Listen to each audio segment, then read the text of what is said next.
Morar bem, viver bem, casa e família.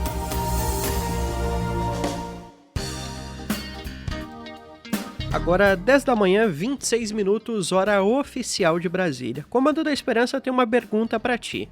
Como você descarta os resíduos em casa? Que tal pensar sobre isso agora conosco? De acordo com o Instituto Acato, no Brasil, todos os dias são descartadas 125 mil toneladas de lixo domiciliar. Naturalmente, uma parte pode ser reciclada, mas no caso dos resíduos orgânicos, como por exemplo os restos de comida, cascas de frutas, legumes, água utilizada ali no preparo das refeições. Já se perguntou o que fazer com tudo isso? Pois é, a gente traz aqui uma dica, viu? O adubo orgânico, que é fácil e pode ser utilizado nas plantas em casa. Sobre isso, a gente conversa agora com o especialista em agricultura orgânica, o Tiago Tadeu Campos. Seja bem-vindo, Tiago, ao Comando da Esperança. Obrigada, viu, por atender aí o nosso convite. Um bom dia. Obrigado pelo convite. Um bom dia a todos os ouvintes da Super Rede Boa Vontade de Rádio. Como produzir este adubo caseiro e para que tipos de plantas também ele serve, Tiago? O primeiro passo da produção do adubo caseiro é a seleção do material, que é gerado no resíduo em casa. Então, o primeiro passo é identificar, por exemplo, restos de verduras, casca de ovo, restos de alimentos. A casca de ovo, que é bem conhecida, ela é rica em cálcio, em fósforo. A casca de banana é rica em potássio, ou seja, cada um desses ingredientes ele vai nutrir a planta de uma forma.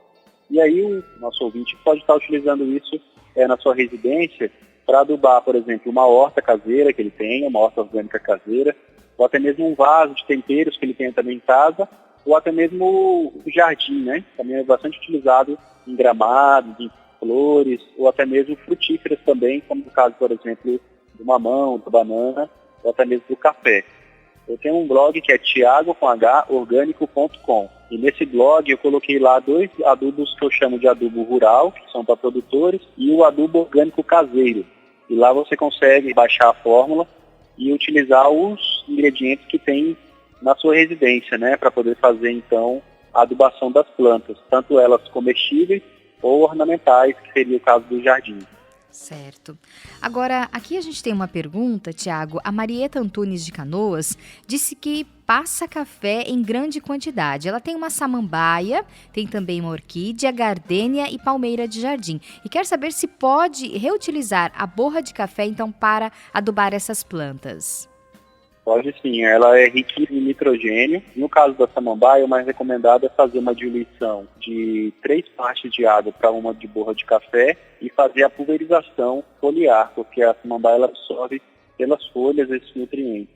No caso das outras plantas, ela pode enriquecer, por exemplo, um esterco e fazer a adubação complementar, tanto na cova, no caso dela estar iniciando o plantio, ou para essas plantas que já estão lá instaladas, ela fazer a adubação de cobertura.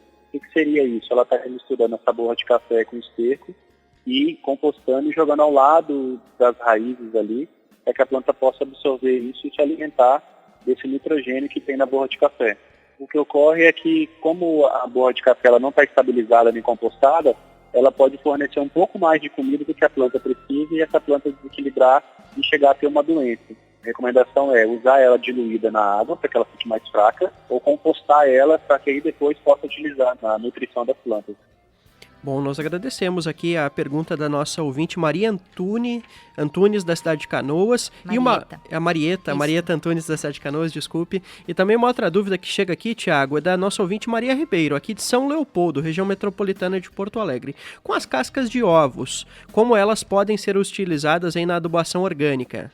Primeiro ela vai fazer a coleta desse material, vai deixar secar, depois tem que triturar esse material. Uma forma fácil de fazer é triturar no próprio liquidificador, porque o que acontece? O cálcio da casca de ovo está disponível, mas ele fisicamente ainda está muito grande. Então tem que triturar ele para que ele fique bem em pó mesmo, bem fininho, e assim possa misturar ele tanto no adubo orgânico ou também incorporar ele no solo, por exemplo. Vamos dizer que eles têm aí um vaso, uma jardineira que eles querem preparar para fazer o plantio. Então pode triturar a casca de ovo e misturar ela no solo.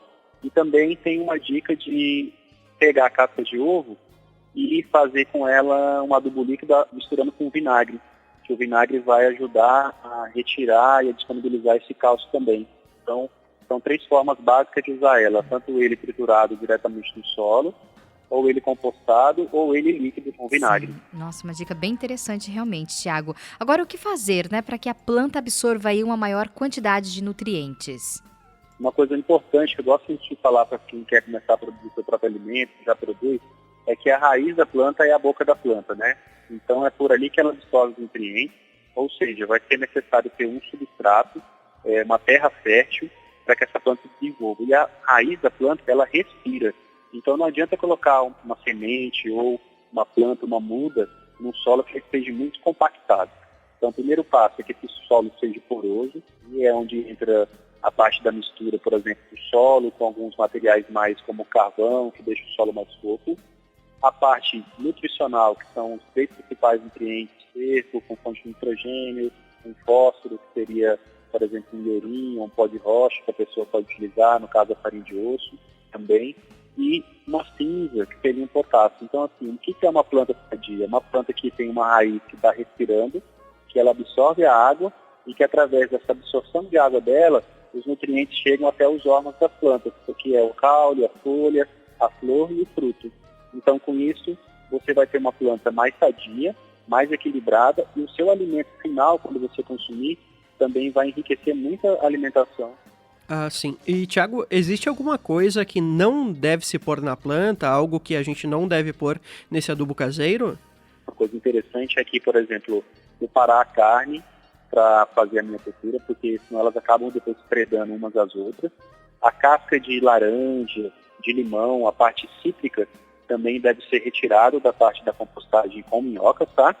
Mas em relação à planta, propriamente dito, o que deve ser evitado é jogar esse lixo orgânico sem compostar direto na planta. Por quê? Porque ele pode estar dando excesso de nutrientes para a planta e também atraindo algumas pragas, roedores e alguns contaminantes que, com o processo de fermentação não está estabilizado ainda, pode haver uma contaminação, principalmente assim, se usado em maior escala, que é o que ocorre, por exemplo, em aterros sanitários. Então, tomar cuidado para que não esteja próximo à fonte, por exemplo, de uma cisterna, de um poço artesiano, ou seja, fontes de água disponível, né? Certo. Bom, Tiago, muito obrigada, viu, por ter conversado com a gente nesta manhã aqui no Comando da Esperança. O Tiago Tadeu Campos é especialista em agricultura orgânica e falou conosco aqui no Casa e Família com dicas bem interessantes aí, né, para quem tem plantas em casa e pode utilizar, então, adubo orgânico. Um abraço e até a próxima. Bom, nós vimos então aí que muitos resíduos orgânicos muitas vezes são desperdiçados ali dentro da nossa casa e eles podem ser reaproveitados, então, aí no uso na agricultura orgânica. Que tal começar hoje mesmo, hein? Usar corretamente o lixo orgânico como este adubo caseiro. Muitos serão os benefícios para a sua vida e também para a sua saúde. Bom, semanalmente você confere dicas interessantes aqui no Casa e Família, no Comando da Esperança. Super Rede Boa Vontade de Rádio, sintonizar faz bem. Morar bem, viver bem, Casa e Família.